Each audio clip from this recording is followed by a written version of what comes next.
The autumn rain in Chicago's Koreatown fell like bullets on wet pavement, each drop echoing the violence that Amara knew lurked beneath the neighborhood's vibrant surface. She pulled her hospital scrubs tighter against the October chill, exhaustion weighing on her shoulders after another 16-hour shift in the emergency room at Northwestern Memorial. The neon signs of late-night restaurants and karaoke bars blurred in the darkness, their Korean characters glowing like secrets she couldn't read. I'm curious where you're watching from tonight. Does your neighborhood have those hidden corners where you know something dangerous might be waiting, just like Amara is about to discover in the heart of Chicago's Korean district? Her sneakers splashed through puddles as she took her usual shortcut through the maze of narrow alleys that connected the main streets. This route saved her 20 minutes on the walk to her apartment, 20 minutes she desperately needed after spending the day stitching up gang violence victims and overdose cases.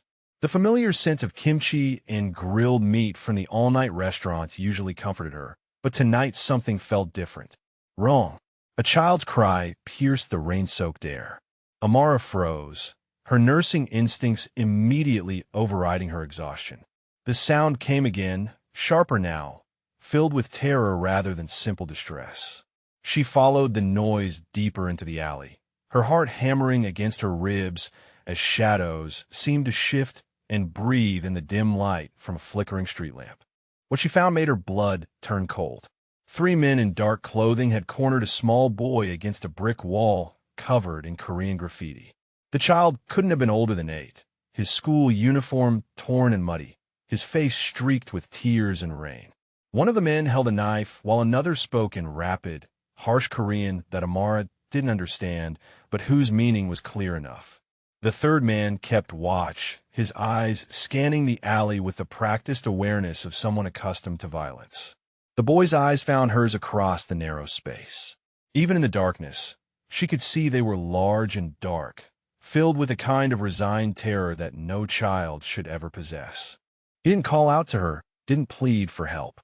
Instead, he simply stared with the haunting stillness of someone who had learned that screaming only made things worse.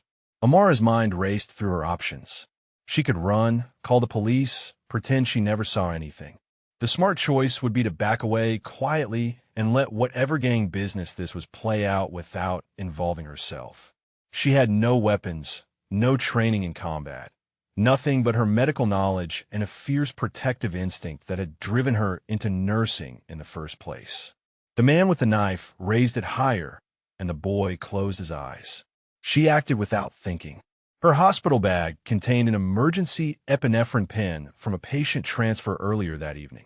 In one fluid motion, she pulled out the pen and activated it, then hurled it into the pile of metal garbage stacked near the alley entrance. The crash echoed like gunshots in the narrow space, followed immediately by the sharp hiss of the pen discharging its contents into the air. Chemical gas, she shouted in English, hoping her voice carried enough authority to be believed. Everyone out now, or you'll be unconscious in 30 seconds. The 3 men spun toward her, confusion and alarm replacing their focused menace. In the crucial seconds while they processed this new threat, Amara moved. She grabbed the boy's hand and pulled him behind the cover of a dumpster, her mind calculating escape routes, even as her body acted on pure instinct. The child moved with her without question, his small fingers gripping hers with desperate trust. Together they squeezed through a gap between buildings that the larger men couldn't follow, emerging onto the next street, over where late-night traffic provided safety in numbers. Only when they reached the bright lights of an all-night Korean restaurant did Amara allow herself to breathe. The boy remained silent, but she could feel him trembling despite the warm air that rushed out when she pushed open the glass door. The elderly woman behind the counter took one look at them and immediately began speaking in rapid Korean, gesturing for them to sit in a corner booth away from the few other customers. Amara knelt beside the child, her trained eye assessing him for injuries. A cut on his left temple needed cleaning, and his wrists showed marks that suggested he'd been bound recently. His expensive school uniform, now torn and dirty, bore the emblem of one of Chicago's most exclusive private academies. Everything about him spoke of privilege and protection, which made his presence in that alley even more troubling. "What's your name?" she asked gently, dabbing at the cut with a clean napkin dampened with water from her bottle. "Minjun," he whispered, the first word he'd spoken since she'd found him. His voice carried the careful pronunciation of someone who spoke English as a second language, but there was something else beneath it. A weariness that belonged on the face of someone much older, someone who had seen too much and learned to expect the worst. "Are you hurt anywhere else, Minjun? Can you tell me what happened?" He shook his head, dark eyes studying her face with an intensity that made her uncomfortable. She had the strange sensation that he was memorizing her features, cataloging every detail for reasons she couldn't fathom. When she reached for her phone to call the police, his small hand shot out to stop her. "No police," he said quietly. "Please." The plea in his voice was heartbreaking, but it was the fear behind it that made her hesitate. This wasn't the normal reluctance of a child who'd been taught to be wary of strangers. This was the bone-deep terror of someone who knew that involving the authorities would only make things worse. "Okay," she said slowly, sliding her phone back in her pocket.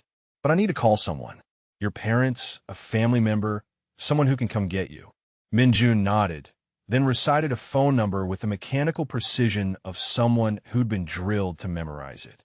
Amara dialed, her mind still reeling from the night's events as the phone rang once, twice. The voice that answered was deep, controlled, and spoke English with only the faintest trace of an accent. When she explained who she was and that she had Minjun with her, the silence on the other end stretched so long she wondered if the call had been dropped. "Where are you?" the voice finally asked, and something in its tone made her shiver despite the restaurant's warmth. She gave the address, and the man simply said, "Do not leave. Do not call anyone else. I will be there in 10 minutes. The line went dead. Minjun seemed to relax slightly now that the call had been made, but Amara felt her anxiety increasing. The child's expensive clothes, his careful pronunciation, the mysterious men in the alley, and now this voice on the phone that had spoken with the quiet authority of someone accustomed to absolute obedience. She was beginning to realize that her good deed might have consequences she hadn't considered. The restaurant owner brought them hot tea and sweet rice cakes without being asked. Her weathered face creased with concern as she spoke softly to Minjun in Korean. He responded politely but briefly, his attention never wavering from the window, where he watched the street with the vigilance of a trained lookout. Exactly 10 minutes later, black SUVs began pulling up outside. Amara counted 4 vehicles, their tinted windows and silent engines creating an ominous presence on the quiet street. Men in dark suits emerged from each vehicle, moving with the coordinated precision of a military unit as they established a perimeter around the restaurant. The few other customers quickly finished their meals and left, the restaurant owner retreating to her kitchen without a word. The man who entered last commanded the space simply by existing within it. Tall and lean, he moved with the fluid grace of a predator, his charcoal suit tailored to perfection despite the late hour and stormy weather. His black hair was swept back from a face that could have belonged to a classical sculpture, all sharp angles and controlled strength. When his dark eyes swept the restaurant and found her sitting with Minjun, Amara felt the full weight of his attention like a physical force. This was clearly Minjun's father or guardian, or whatever term applied to a man who commanded such obvious fear and respect from everyone around him.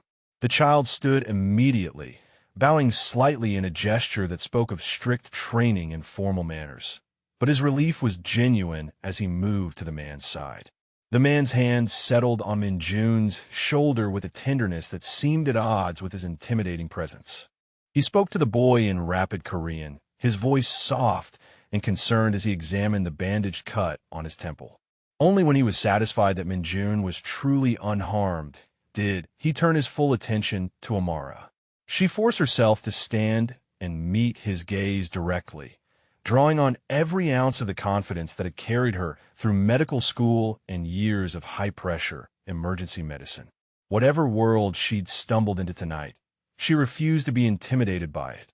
"I am Jean Seo-jun," he said, his English precise and formal. "You saved my son. The simple statement carried layers of meaning that Amara was only beginning to understand.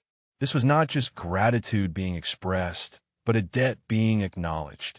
And in whatever dangerous world Jean Seojun inhabited, she was beginning to realize that debts had consequences that extended far beyond a simple thank you. The weight of Jean Seojun's gratitude settled over Amara like a silk shroud, beautiful and suffocating in equal measure. She could feel the careful assessment behind his dark eyes as he studied every detail of her appearance, from her rain-dampened scrubs to the emergency medical supplies still scattered on the table where she'd treated Minjun's wounds. This was a man who missed nothing, who calculated threats and opportunities with the precision of a master strategist. "You are a nurse," he observed, his gaze lingering on the hospital identification badge clipped to her uniform. "Northwestern Memorial Emergency Department." "Yes," she replied, fighting the urge to step backward as he moved closer. The restaurant suddenly felt smaller, the air thicker, as if his presence had displaced all the oxygen in the room. "I was walking home from my shift when I heard Minjun in the alley." Jin's expression didn't change, but something flickered in his eyes at her casual use of his son's name. The boy looked up at his father with obvious adoration, mixed with deep respect, the kind of relationship that spoke of strict discipline balanced with genuine affection. When Jean spoke to him again in Korean, Minjun responded with animated gestures toward Amara, clearly recounting her rescue in detail. The longer Minjun spoke, the more Jin's attention focused on her with laser intensity. She had the uncomfortable sensation of being dissected, every reaction cataloged and analyzed. When the boy finished his story, Jean was quiet for a long moment, his hand still resting protectively on his son's shoulder. "He says you were very brave," Jean said finally, "that you used some kind of chemical weapon to distract his attackers." Amara felt heat rise in her cheeks. "It was an epinephrine pen. I made them think it was something dangerous. I just needed to create confusion so we could escape." "Clever," Jean murmured, and she couldn't tell if he was impressed or concerned by her quick thinking. "You risked your life for a stranger. Why?" The question hung in the air between them, loaded with implications she was only beginning to understand. Through the restaurant windows, she could see Jin's men maintaining their positions around the building, their presence transforming the quiet street into something that resembled a military occupation. Whatever world Minjun belonged to, it was one where children required armed escorts and where a simple act of kindness could have far-reaching consequences. "Because he's a child," she answered simply. "Because someone was hurting him and I couldn't walk away." Jean studied her face as if searching for deception, for hidden motives that might explain her actions. When he found none, something in his expression shifted almost imperceptibly, not softening exactly, but perhaps acknowledging that her motivations were exactly as straightforward as they appeared. "The men who took him," he said carefully. "Describe them." Amara closed her eyes, drawing on the observational skills that had been drilled into her during medical training. 3 men, all Korean, late 20s to early 30s. One had a dragon tattoo on his left wrist. Another had a scar across his right eyebrow. They spoke Korean, but I couldn't understand what they were saying. They seemed to know Minjun, like they'd been specifically looking for him. Jin's jaw tightened almost imperceptibly. His hand moved from Minjun's shoulder to the boy's back, a gesture that was both protective and possessive. When he looked at Amara again, she saw something new in his expression. Not gratitude anymore, but a cold calculation that made her stomach clench with sudden fear. "You saw their faces clearly," he stated rather than asked. "Yes," she whispered, suddenly understanding the dangerous territory she'd wandered into. "They knew my son's location, his routine. That suggests inside information." Jin's voice remained perfectly controlled, but there was steel beneath the silk. "Tomorrow they will realize their mission failed. They will want to know why, and they will look for witnesses." The implication hit her like ice water. She'd saved Minjun's life, but in doing so, she'd made herself a target. The men who'd attacked him would want to eliminate anyone who could identify them, anyone who'd seen their faces clearly enough to threaten whatever larger plan they'd been executing. "I should go home," she said, standing abruptly. I need to get some sleep before my next shift. Jean didn't move to stop her, but his stillness was somehow more effective than any physical barrier. Where's home? Miss Chun. The use of her surname, which he couldn't possibly have known unless he'd already run some kind of background check on her, made her blood run cold. How do you know my name? Your hospital badge, he said smoothly, but she noticed he didn't explain how he'd been able to read it from across the room in dim lighting. Amara Chun, Emergency Department, Level 2 Trauma Certification. You live alone in an apartment on Halstead Street, 7 blocks from here. The casual recitation of details from her life that no stranger should know sent panic racing through her veins. She reached for her purse, her phone, any connection to the normal world that suddenly felt very far away. But Minjun's small hand caught hers, his dark eyes wide with concern. Please don't leave, he said in careful English. The bad men might come back. The boy's simple plea cut through her rising fear. She looked down at his upturned face, at the trust and vulnerability written there, and felt her resolve waver. He was right to be afraid. If these men had targeted him specifically, if they had inside information about his movements, then they wouldn't simply give up because one attempt had failed. Jean watched this exchange with the focused attention of a chess master observing his opponent's next move. When she hesitated, when her natural protective instincts warred with her self-preservation, he pressed his advantage with surgical precision. My son has developed an attachment to you, he said quietly. This complicates matters considerably. How exactly does it complicate things? She asked, though she suspected she already knew the answer. Jean moved closer, close enough that she could smell the expensive cologne that clung to his perfectly tailored suit, close enough to see the flecks of gold in his dark eyes.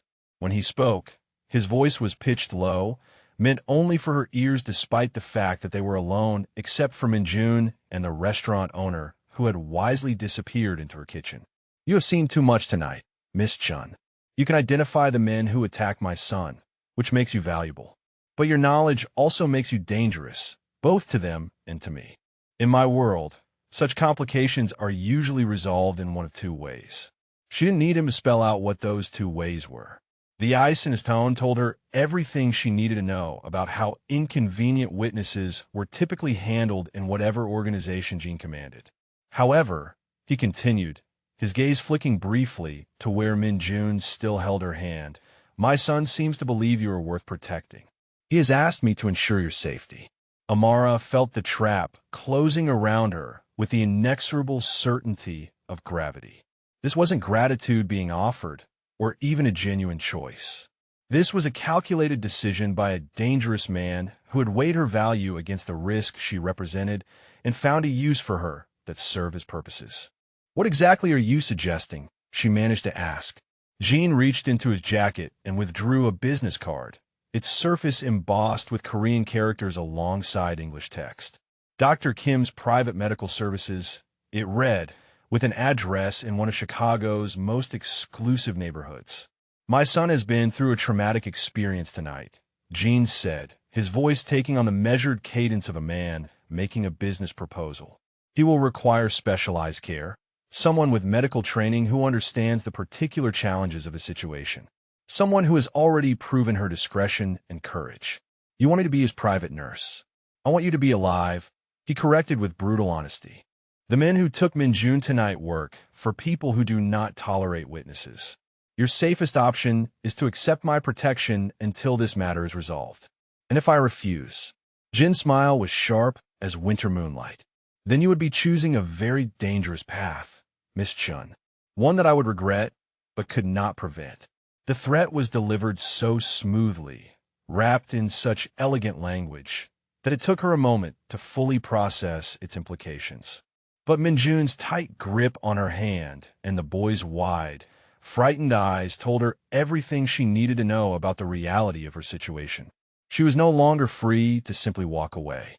The drive to Jin's compound took them through increasingly expensive neighborhoods, the city lights blurring past the bulletproof windows of the black SUV in which Amara found herself trapped. Minjun sat between her and his father, his small body finally relaxing as exhaustion overcame the adrenaline of the night's events.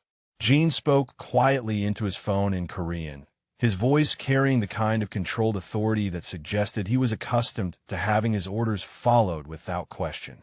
Amara stared out at the passing streets, her mind racing through the impossible situation she'd stumbled into. 12 hours ago, her biggest worry had been covering an extra shift to help pay off her student loans. Now she was sitting in an armored vehicle next to a man who commanded enough fear and respect to mobilize a small army at 10 minutes' notice, discussing an arrangement that would essentially make her a prisoner in all but name. The compound, when they reached it, was everything she'd expected and nothing she'd prepared for. High walls topped with subtle but unmistakably effective security measures surrounded a property that could have graced the pages of Architectural Digest. The main house rose from meticulously landscaped gardens like something from a Korean palace drama, all clean lines and traditional elements seamlessly integrated with modern luxury.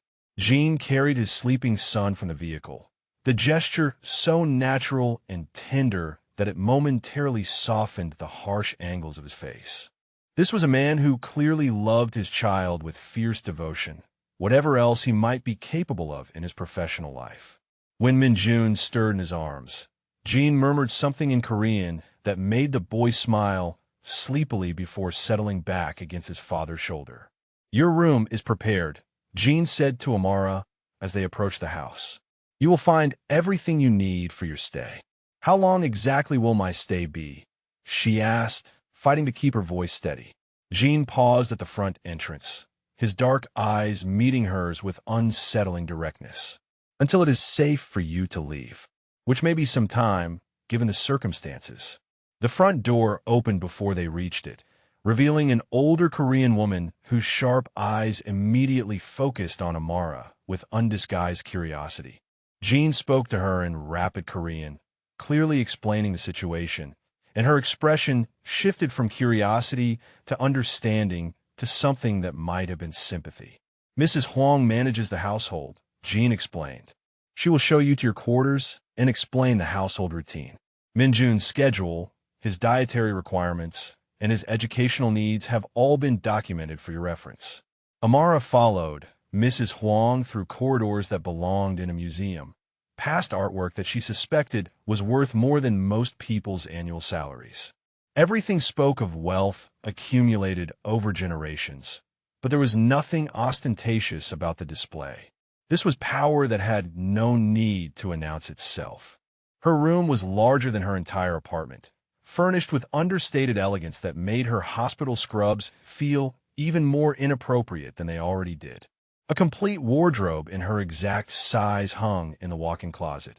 Everything from casual clothes to formal wear, all bearing designer labels that made her stomach clench with the realization of how thoroughly her life had been researched and anticipated.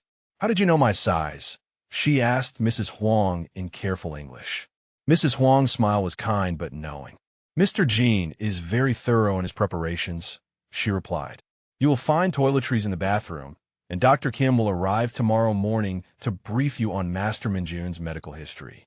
When Mrs. Huang left her alone, Amara sank onto the silk-covered bed and tried to process the surreal turn her life had taken. Through the floor-to-ceiling windows, she could see the compound's gardens bathed in subtle lighting that somehow managed to be both beautiful and strategically defensive. Guard positions were disguised as landscaping features, and the few personnel she could spot moved with the disciplined precision of military training. A soft knock interrupted her thoughts. Min-jun stood in the doorway, now cleaned up and wearing pajamas that made him look even younger and more vulnerable than he had in the alley. "I want to say thank you," he said formally, bowing slightly in the same manner he'd used with his father. "You saved my life tonight." The careful English and formal mannerisms couldn't hide the fact that he was still a frightened child who'd been through more trauma than anyone his age should experience. Amara patted the space beside her on the bed, and after a moment's hesitation, he climbed up next to her. "You don't need to thank me," she said gently. "I'm just glad you're safe now." Min-jun was quiet for a long moment, his legs swinging from the edge of the high mattress. "Father says you're going to take care of me for a while." like a governess. How do you feel about that? He considered the question with the same serious expression she'd noticed in the restaurant. I like you, he said finally. You smell like the hospital where my mother went. Clean and safe. The mention of his mother was clearly painful, his small face tightening with old grief. Tell me about her, Amara said softly. She was beautiful, Minjun replied, and she sang to me in Korean and English. But she got very sick, and the doctors couldn't make her better. Father hasn't been the same since she died. The simple explanation revealed depths of family trauma that went far beyond tonight's attack. Jin's rigid control, his obvious devotion to his son, and the fortress-like security of their home suddenly made more sense. He was a man who'd lost everything once and was determined never to let it happen again. After Minjun returned to his room, Amara lay awake staring at the ceiling and trying to imagine how she would explain her sudden absence to the hospital, to her few friends, to the life she'd built so carefully over the past 5 years. Jin had made it clear that leaving wasn't an option until the threat against his son was neutralized, but he'd been deliberately vague about how long that might take. She was still awake when the sound of vehicles arriving jolted her to full alertness. Through her window, she could see black cars pulling up to the main entrance, their occupants moving with the same coordinated precision she'd witnessed at the restaurant. Jin emerged from the house to meet them, his posture radiating controlled tension as he listened to rapid reports from his men. Even from a distance, she could see that something had gone wrong. The body language of Jin's security team spoke of urgency, of threats that required immediate response. When one of the men handed Jin what looked like photographs, his reaction was swift and decisive. Orders were given, men dispersed, and within minutes the compound had transformed from a peaceful estate into something that resembled a military command center. Amara pressed herself against the window, trying to understand what was happening. Jin stood in the courtyard, speaking into his phone, his free hand running through his hair in a gesture that was somehow more unsettling than his previous calm control. Whatever news he'd received had shaken him, and if Jin Seojun was worried, then the danger was far greater than she'd realized. The soft chime of her room's intercom system made her jump. Mr. Jin requests your presence in his study, Mrs. Huang's voice announced. Please dress appropriately. Amara pulled on the most conservative outfit from the mysteriously stocked wardrobe and made her way through the house, following Mrs. Huang's directions. Jin's study was exactly what she'd expected: dark wood, leather-bound books, and subtle displays of both cultural heritage and modern power. Jin stood behind a massive desk, his suit jacket discarded and his sleeves rolled up, revealing forearms marked with what looked like traditional Korean tattoos. He looked up when she entered, and she was startled by the exhaustion she saw in his eyes. The controlled facade he'd maintained all evening had cracked just enough to reveal the man beneath the careful polish. I apologize for waking you, he said, gesturing for her to take the chair across from his desk. But circumstances have changed, and you need to understand what you've become involved in. He handed her a series of photographs that made her stomach turn. Bodies in an alley, crime scene tape, police vehicles with flashing lights. She recognized the location immediately as the place where she'd found Minjun just hours earlier. The 3 men who attacked my son are dead, Jin said matter-of-factly. Executed professionally, probably within an hour of their failure. Their employers do not tolerate mistakes. Amara stared at the photographs, her medical training allowing her to note details that most people would miss. These weren't random killings or crimes of passion.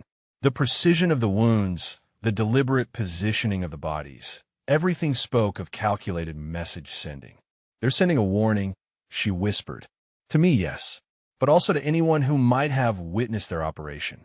Jin's voice was completely neutral, but she could see the tension in the way he held himself. They know someone interfered with their plans. They know someone can identify them, and they will not stop looking until they find that person. The full implications of her situation crashed over her like ice water. It wasn't just that she was inconvenient to Jin's operations.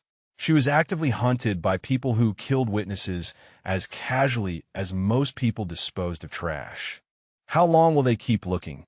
she asked, though she suspected she already knew the answer. Until they find you, Jean replied, or until their organization no longer exists to threaten you. The second option was delivered with such calm certainty that it sent chills down her spine. This wasn't just about protecting his son anymore. This was about eliminating a threat that had dared to touch his family, and she was beginning to understand that Jean Seojun was not the kind of man who left threats unanswered. I want you to know, he continued, moving around the desk to stand closer to her, that I take my responsibilities seriously. You saved my son's life at great risk to your own. That creates an obligation that I do not take lightly. What kind of obligation? To ensure your safety, he said simply. To protect what is mine. The possessive pronoun hung in the air between them, loaded with implications that made her pulse race. She was no longer just a witness to be managed or a convenient caregiver to be employed. She was something that Jean Seojun had claimed as his responsibility, his to protect, his to keep safe. And in his dangerous world, she was beginning to realize that distinction might be the only thing standing between her and a very violent death. 3 weeks of living in Jin's compound had taught Amara that luxury could be its own kind of prison.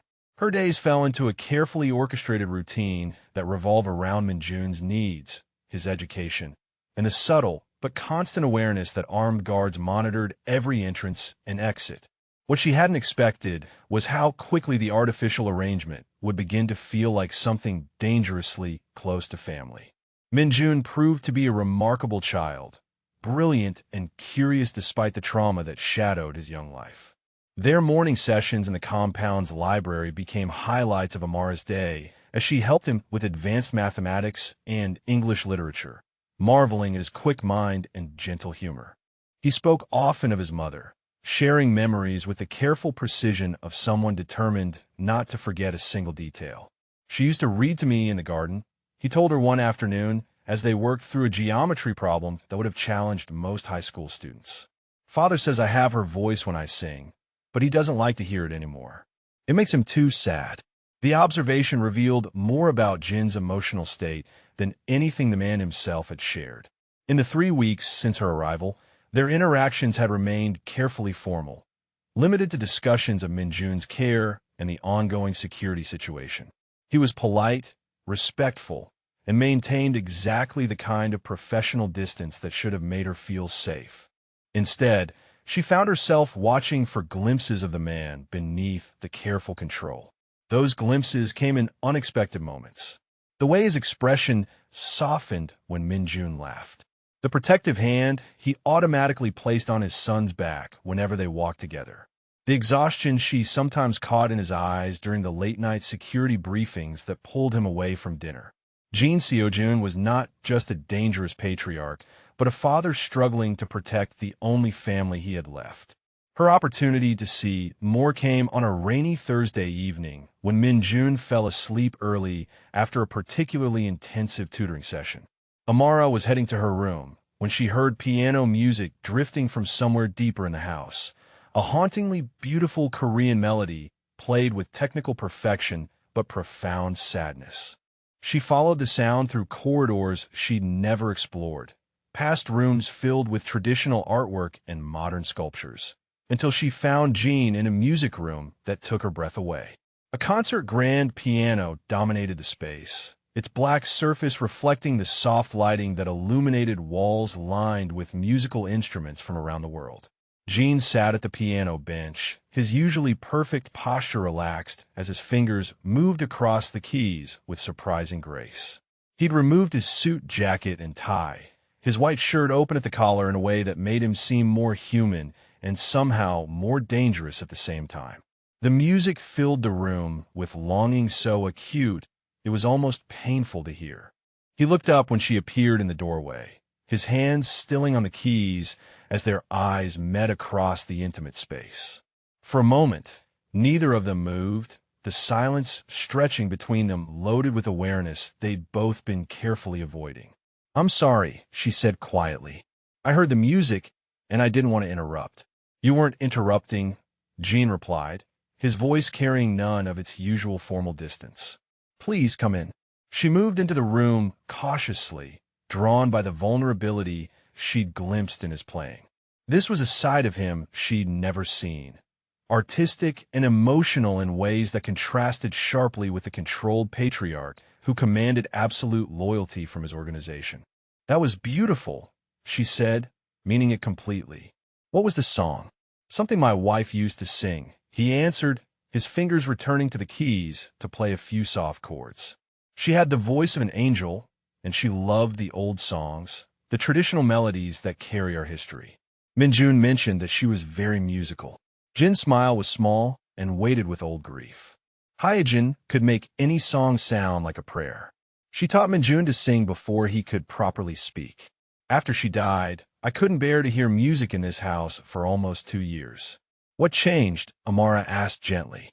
"You did," he said, the admission clearly surprising him as much as it did her. "Minjun started humming again after you arrived. Small melodies while he worked on his lessons. I realized I was allowing my grief to steal something beautiful from his childhood." The confession hung between them, more intimate than anything they'd shared before. Amara could see the effort it cost him to reveal this piece of his carefully guarded emotional life, and she felt something shift inside her chest, a dangerous warmth that had nothing to do with the room's comfortable temperature. "She would have liked you," Jean continued, his dark eyes studying Amara's face with new intensity. "Hyojin always said that strength shows itself through kindness, that the bravest people are those who choose compassion even when it puts them at risk. Is that why you became what you are?" she asked carefully. "After she died." Jin's hands stilled on the keys again, and for a moment she thought she'd pushed too far, asked too much. But then he began playing again, a different melody this time, darker and more complex. "I became what I needed to become to protect what matters most," he said finally. "After Hyojin died, I realized that all the legitimate power in the world couldn't keep the people I love safe from those who operate outside the law. So I learned to operate outside the law myself." The brutal honesty of the statement made her heart ache for him. This wasn't a man who'd chosen crime for power or money. This was someone who'd been driven to extremes by grief and the desperate need to prevent another devastating loss. Their conversation was interrupted by a soft knock on the doorframe. Mrs. Huang appeared with a worried expression, speaking rapidly in Korean as she gestured toward the kitchen. Jin's response was sharp with concern, and he rose immediately from the piano bench. "There's been an incident in the kitchen," he explained to Amara. "One of the staff has been injured. Mrs. Huang knows you're a nurse." Amara followed them through the house to find chaos in the normally pristine kitchen. One of the younger staff members sat bleeding heavily from a deep gash on her forearm, the result of what appeared to be an accident with a large knife while preparing vegetables. The woman was pale with shock, her co-workers clustered around her speaking in anxious Korean. "Everyone needs to step back," Amara said firmly, her medical training immediately taking control of the situation. "Jean, I need clean towels and your first aid kit. Mrs. Huang, please have someone call for transport to the hospital. This is going to need stitches." She knelt beside the injured woman, applying direct pressure to the wound while speaking in calm, reassuring tones. The cut was deep but clean, and while it would require professional attention, it wasn't immediately life-threatening if properly managed. Jean returned with medical supplies and clean linens, kneeling beside her as she worked to stabilize the injury. His presence should have been distracting, but instead she found his calm competence oddly comforting. He anticipated her needs without being asked, handing her gauze and tape in perfect sequence while keeping up a steady stream of reassuring conversation with the injured woman in Korean. It was while reaching for additional bandaging that Amara misjudged the distance to the marble counter edge. The sharp corner caught her temple with enough force to make her vision blur momentarily, a thin line of blood immediately appearing along her hairline. Jin's reaction was immediate and intense. His hands caught her face with surprising gentleness, tilting her head to examine the injury with the focused attention he'd given his son's wounds that first night. His touch was careful, professional, but there was something underneath it that made her breath catch. "You're hurt," he said quietly, his voice carrying an edge of something that might have been fear.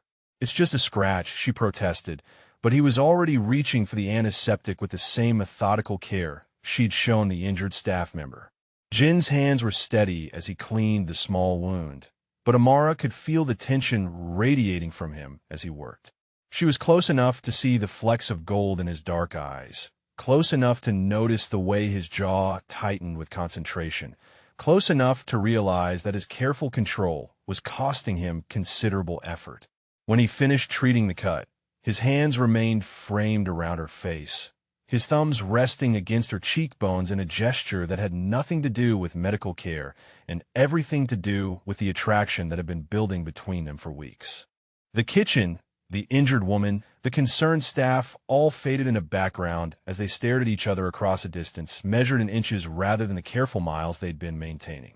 "You have to be more careful," he said, his voice rough with emotion he wasn't quite managing to hide. "So do you," she whispered back, suddenly aware that the danger she was in had nothing to do with external threats and everything to do with the way Jean was looking at her like she was something precious that he couldn't bear to lose. The spell was broken by Mrs. Huang clearing her throat pointedly, reminding them both that they had an audience and responsibilities that extended beyond the growing tension between them. Jean stepped back immediately, the careful distance restored, but Amara could still feel the warmth of his touch lingering on her skin.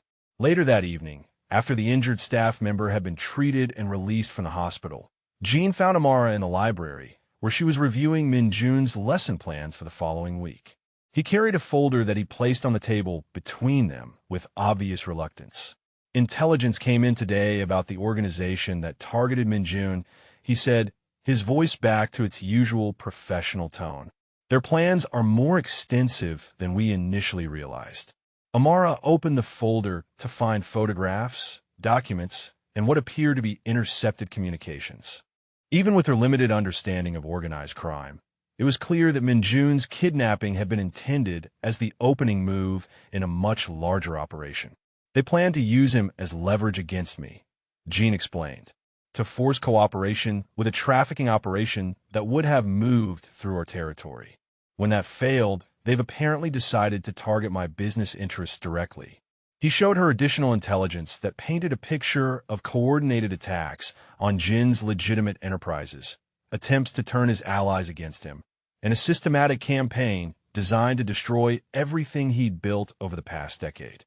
"This is about more than just your son," Amara realized as she studied the scope of the planned assault.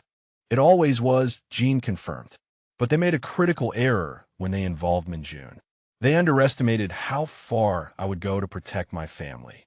The word family hung in the air between them, and Amara was suddenly aware that somewhere in the past 3 weeks, she'd begun to think of herself as part of that protected circle.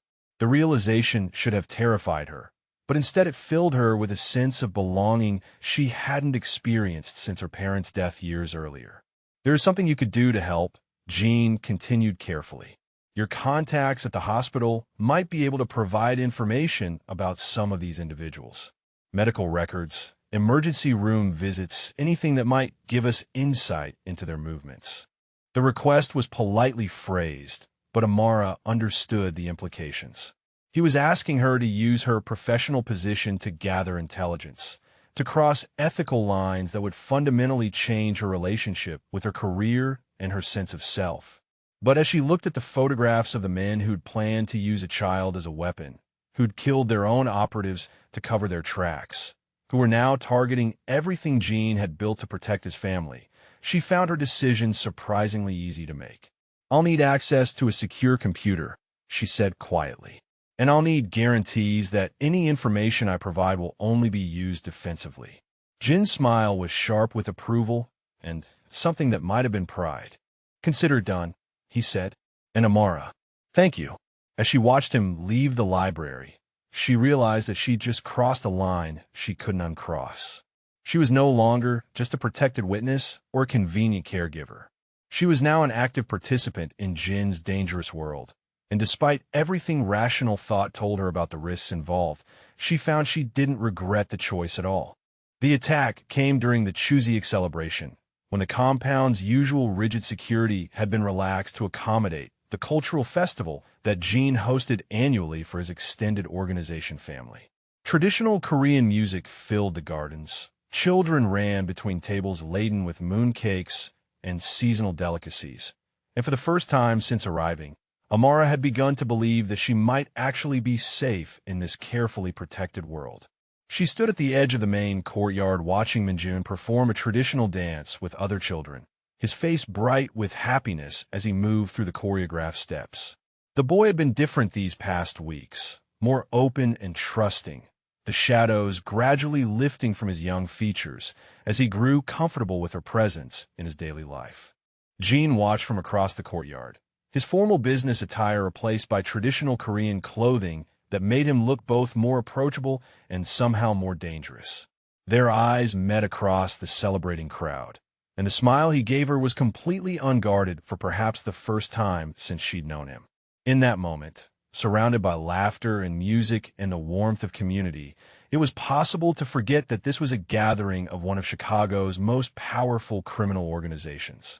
It felt like what it appeared to be, a family celebration. The illusion shattered when the first explosion rocked the compound's main gate.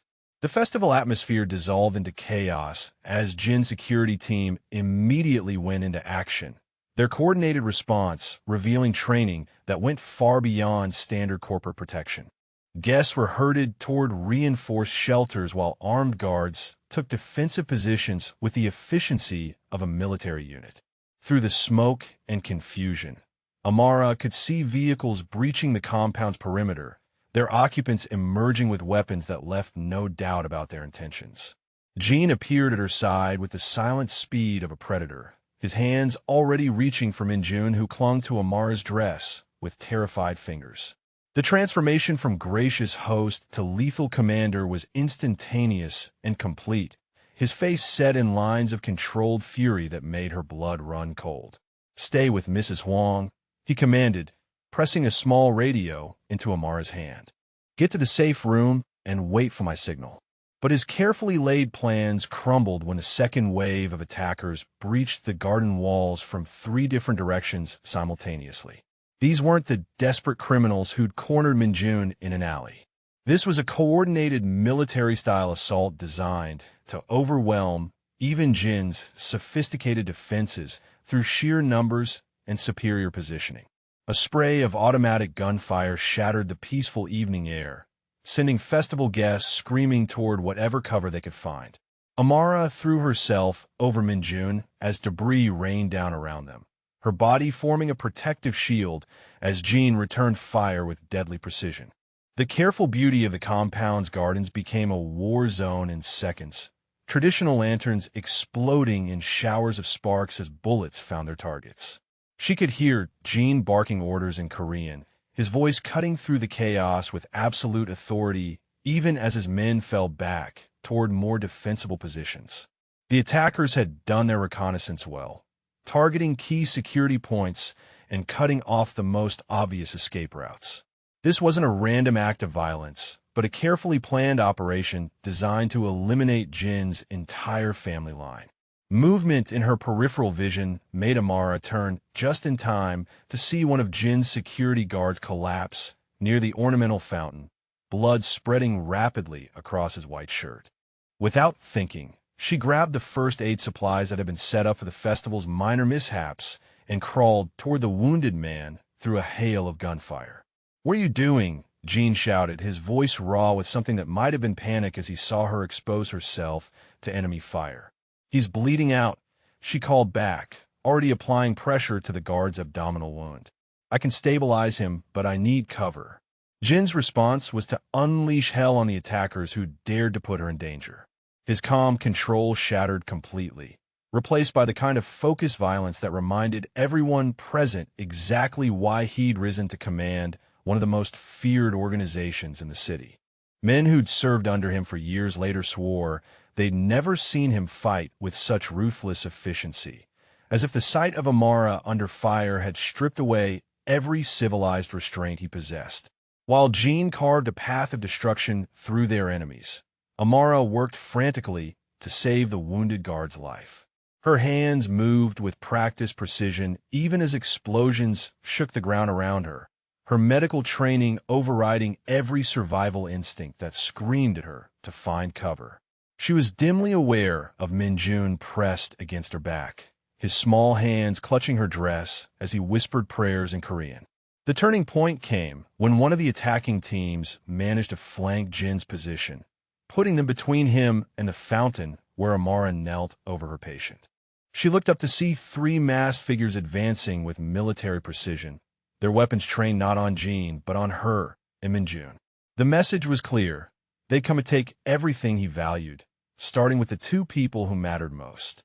Jin saw the threat at the same moment she did, and his reaction was immediate and terrifying. He moved through the attacking force like an avatar of destruction, every shot precise, every movement calculated to eliminate threats with maximum efficiency and minimum wasted motion. But he was too far away, the distance measured in seconds he didn't have. Amara made a decision that would haunt her dreams for weeks afterward. She grabbed the wounded guard's backup weapon and placed herself between the attackers and Min-jun, her hand steady despite having never fired a gun outside of the shooting range where her father had taught her basic marksmanship years earlier.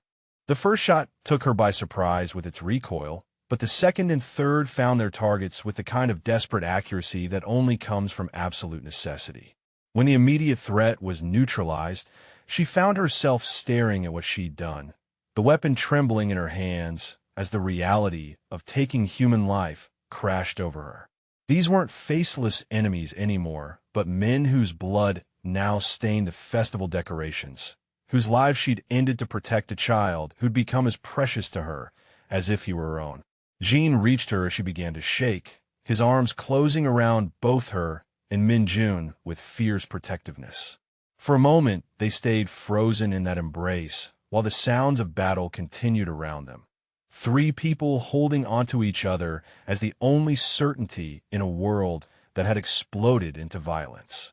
"We need to move," Jin said finally, his voice gentle despite the urgency of their situation. "The safe room won't hold if they brought explosives." The escape through the compound's hidden passages was something out of a thriller novel, complete with concealed doorways and underground tunnels that spoke of years of careful preparation for exactly this scenario. Jin led them through a maze of corridors that she'd never suspected existed, Min-jun riding on his father's back, while Amara followed with a wounded guard supported between herself and one of Jin's lieutenants. They emerged from the tunnels into an underground garage where armored vehicles waited with engines already running. Jin's organization had clearly drilled for this possibility, their evacuation procedures unfolding with the smooth efficiency of a Swiss watch even under extreme duress. Within minutes they were speeding through the Chicago night, the compound burning behind them like a scene from hell. It was only when they'd reached one of Jin's safe houses that the adrenaline finally wore off and the full scope of what had happened hit her. She'd killed people, not in an operating room where she fought to save lives, but with her own hands, deliberately and without hesitation. The knowledge sat in her stomach like ice, changing something fundamental about how she saw herself. Jin found her sitting alone in the safe house kitchen an hour later, still wearing the blood-stained festival dress, still shaking with delayed shock. He'd changed into tactical clothing, his hair disheveled and a cut along his cheekbone, serving as reminders of the night's violence.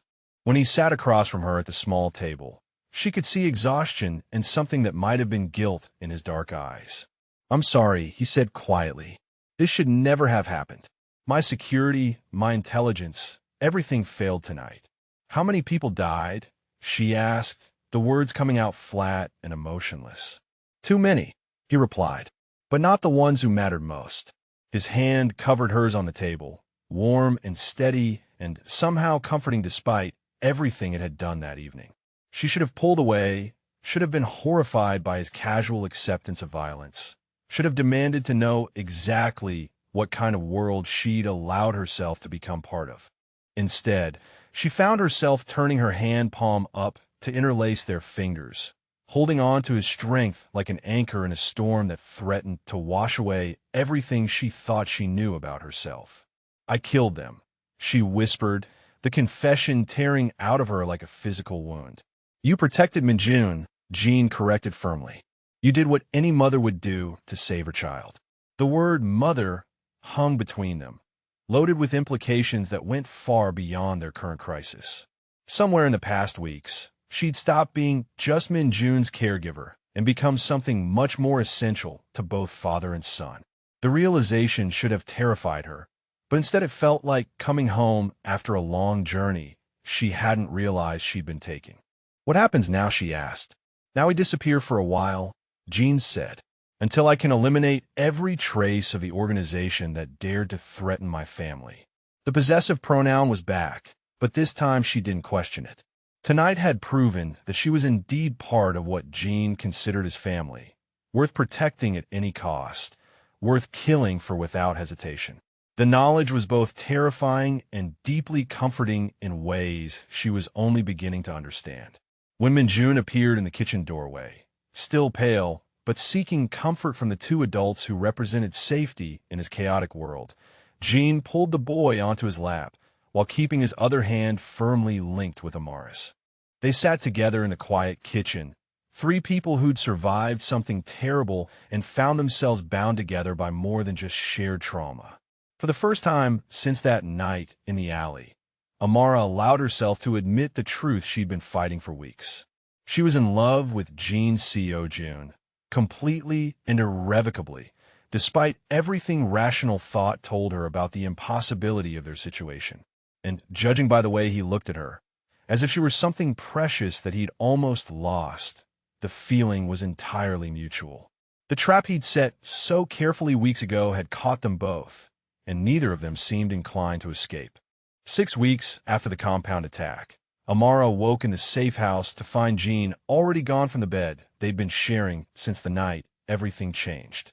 Through the bedroom window, she could see him in the garden speaking quietly into his phone, his posture radiating the controlled satisfaction of a man who'd finally achieved a long-sought victory.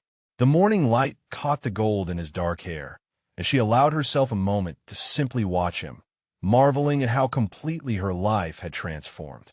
The past weeks had been a whirlwind of strategic planning, careful strikes against enemy positions, and the systematic dismantling of the organization that had dared to threaten Jin's family. She'd watched him work with deadly efficiency, coordinating with allies across the city to eliminate every trace of the trafficking network that had targeted Minjun. It had been a masterclass in organized crime warfare, conducted with the precision of a chess grandmaster and the ruthlessness of someone protecting everything he held dear. Minjun appeared in the bedroom doorway, carrying a breakfast tray, his face bright with the kind of happiness she'd rarely seen during their early weeks together. The boy had recovered from the trauma of the attack with the resilience of youth, but more importantly, he'd begun to call her Uma in quiet moments when he thought no one was listening. The Korean word for mother fell from his lips with the natural ease of a child who'd found the family he'd been missing. Father says the bad men are all gone now, Minjun announced, setting the tray carefully on the bedside table. He says we can go home soon. The mention of home made something tighten in Amara's chest. The compound was being rebuilt, its security upgraded with lessons learned from the attack. But the question of where exactly home was for her remained carefully unaddressed.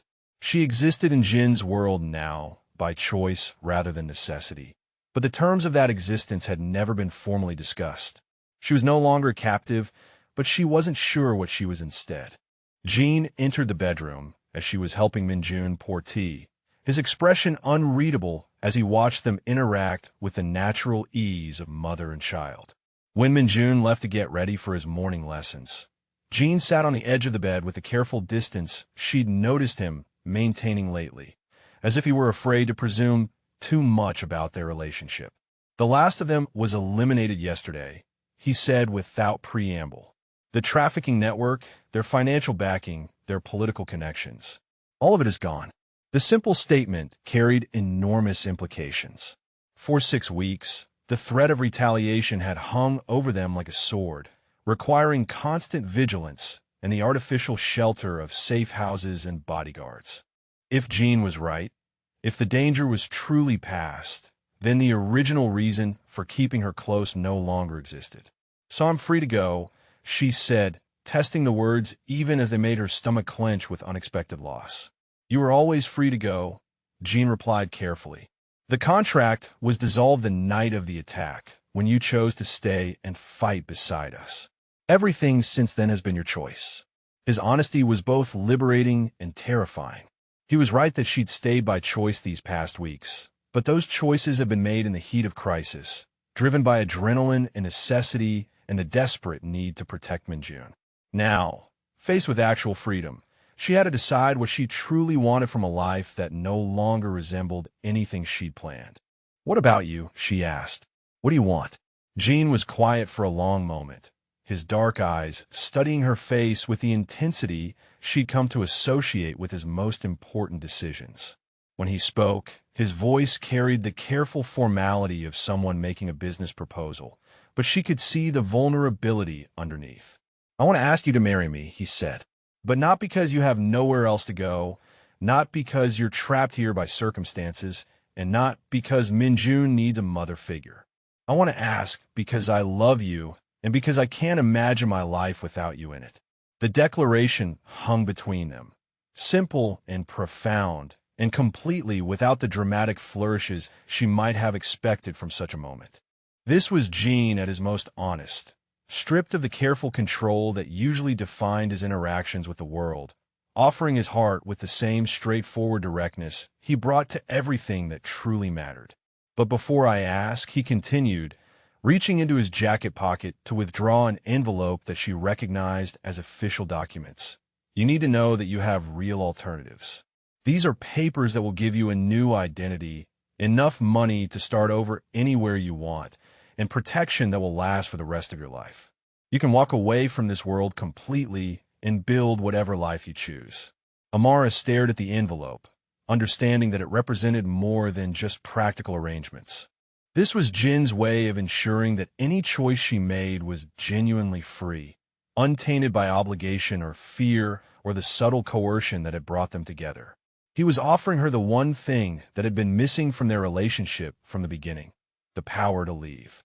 "And if I choose to stay," she asked quietly, "then you'll be choosing this life, this world, this family, with complete knowledge of what it means," he said. "You'll be choosing me not because I'm the safest option, but because I'm what you want." The distinction was crucial, and they both knew it. The woman who'd been trapped in his compound weeks ago was gone, replaced by someone who'd killed to protect his child, who'd stood beside him through a war, who'd become essential to his family not through force but through love. Whatever choice she made now would define who she was for the rest of her life. Amara took the envelope from his hands and set it aside without opening it, her decision crystallizing with the kind of absolute certainty that left no room for doubt. Jin's face remained carefully neutral, but she could see the hope and fear warring in his dark eyes as she reached for his hands instead. "Ask me," she said simply. Jin's smile was like sunrise after the longest night, transforming his entire face with joy and relief and love so profound it took her breath away. He slipped from the bed to kneel beside it, his hand still holding hers as he looked up at her with everything he felt written clearly in his expression. "Amara-chan," he said, his voice steady despite the emotion underlying it, "will you marry me? Will you be my wife, Minjun's mother, and my partner in everything that comes next?" "Yes," she said, the word carrying all the certainty and love and commitment she possessed. Yes to all of it. The engagement ring he slipped onto her finger was perfect in its understated elegance, a single diamond surrounded by smaller stones that caught the morning light like promises of the future they would build together. But it was the traditional Korean ring he placed beside it, an intricate band of gold that had belonged to his mother, that truly sealed their commitment. Two cultures, two traditions, bound together in recognition that their love was strong enough to bridge any difference. Minjun's reaction to the news was pure joy, his delighted laughter filling the safe house as he threw himself into their arms with the abandon of a child who'd finally gotten everything he'd ever wanted. The three of them held each other in the morning sunlight, a family forged in crisis but sustained by love, ready to face whatever challenges their dangerous world might bring. The wedding, when it came 2 months later, was a masterpiece of cultural fusion that honored both of their heritages while acknowledging the unique circumstances that had brought them together. The ceremony took place in the rebuilt compound, its gardens restored to their former beauty, but now enhanced with additional security that was both subtle and absolute. Amara wore a hanbok in ivory silk, the traditional Korean dress modified to include beading that reflected her African-American heritage, each pearl and crystal catching the light like stars. Jin's formal wear blended Western and Eastern traditions, his respect for both cultures evident in every detail. When they exchanged vows in both English and Korean, promising to love and protect each other through whatever dangers their life might bring, there wasn't a dry eye among the assembled guests. The moment that defined their new beginning came during the ceremony, when Jin formally introduced her to his extended organization family, not as his protected guest or Minjun's caregiver, but as his equal partner in all things. The respect and acceptance she saw on the faces of men and women who'd initially viewed her as a liability told her everything she needed to know about how completely she'd been accepted into this dangerous, but fiercely loyal community. Minjun served as ring-bearer with solemn pride, his happiness so evident that several of Jin's most hardened lieutenants were seen wiping their eyes during the exchange of rings. When the ceremony concluded with the traditional Korean bow that formally welcomed her into the family, the boys whispered "Welcome home, was heard by everyone present and received with warm approval. The reception that followed was a celebration that lasted well into the night, filled with music and dancing and the kind of joy that comes from surviving something terrible and finding happiness on the other side. Amara danced traditional Korean dances with Mrs. Huang, taught some of Jin's men basic salsa steps she'd learned in college, and watched her new husband play piano for their guests with a smile that never left his face. As the evening wound down and the last guest departed, Amara found herself alone with Jin in their rebuilt music room.